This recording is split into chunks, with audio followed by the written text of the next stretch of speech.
Hello HoloLive players, welcome to the channel. My name is Camlange, and yes, I am recording from a hotel. But besides that, we seemingly have a release date for a new expansion that was kind of announced officially. Ninomae Ina'nis herself tweeted, "Kukuku, I finally finished the illustration I drew during my hOCG stream back in July. It's scheduled for release next year on January 29th. Please look forward to it at hololive OCG and hashtag hOCG.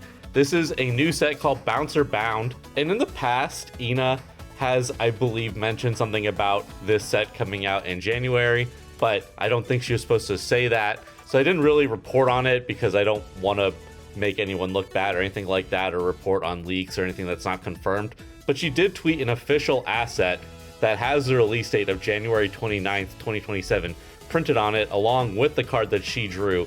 So I think this is pretty fair to say that it's confirmed. Now, the interesting thing to me is that the official hololive OCG EN account has not retweeted this post, and it's been up since 4 a.m. in my time zone. So whether this was posted too early, who knows, but either way, the tweet is still up as of recording this video. We see the debut Ina card that she designed. It is confirmed to be S rarity, has the collab effect. Taco this, if you win second and it is your first turn, during this turn, all holomem on your opponent's stage are regarded as holomem with all colors. Now, if you don't know, Ina is getting her first hOCG card in the game with the set Bouncer Bound, and her mechanics rely a lot on changing your opponent's holomem color into every color. So essentially, no matter what color they're supposed to be, you're gonna be able to hit them for crit anyway, because they're technically all the same color. So very interesting stuff. We'll get more into it as we get closer to the set, but it is nice to see a look at Ina's completed card. It's very cool. It also has the arts, Dreamt I Went Outside. It does 10 damage for 1 purple cheer.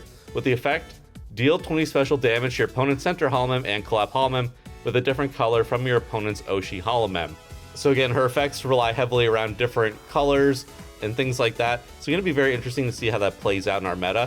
And I think what's also interesting is we previously talked about release cadence of the EN game, and we had this very strange thing going on with hOCG Vermilion where it came out in June, and then the next set, Summer Hologram, isn't coming out until September 25th. But Summer Hologram is coming out at a similar time as when Japan is getting Summer Hologram, so we're actually getting it before set 7, which would be Diva Fever. Japan has had Diva Fever for quite some time now, and then they're getting Summer Hologram after it. So the EN meta shift is going to be different because of that.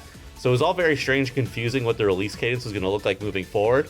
We've been on this 2-month cycle for over a year now, so to see it suddenly kind of break up during this Summer Hologram announcement is very odd, because then Diva Fever was confirmed to be coming out November 20th, which is 5 months away from hOCG Vermilion's release date.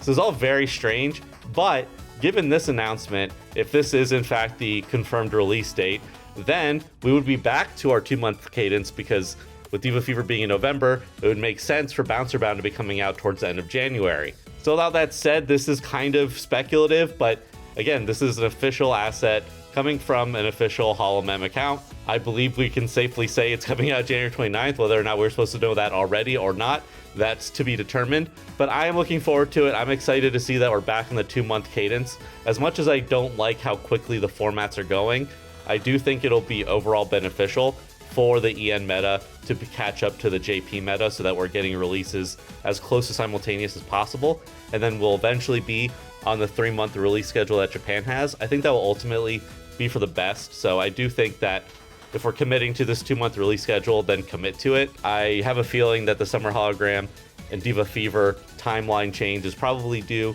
to some kind of internal management. Maybe they're spending more time on localization. We don't really know for sure. They've never come out and really addressed the reasoning, but let me know your thoughts in the comments. Are you looking forward to the release of Bouncer Bound? Do you believe that the game going back to a 2-month release cadence is a good thing?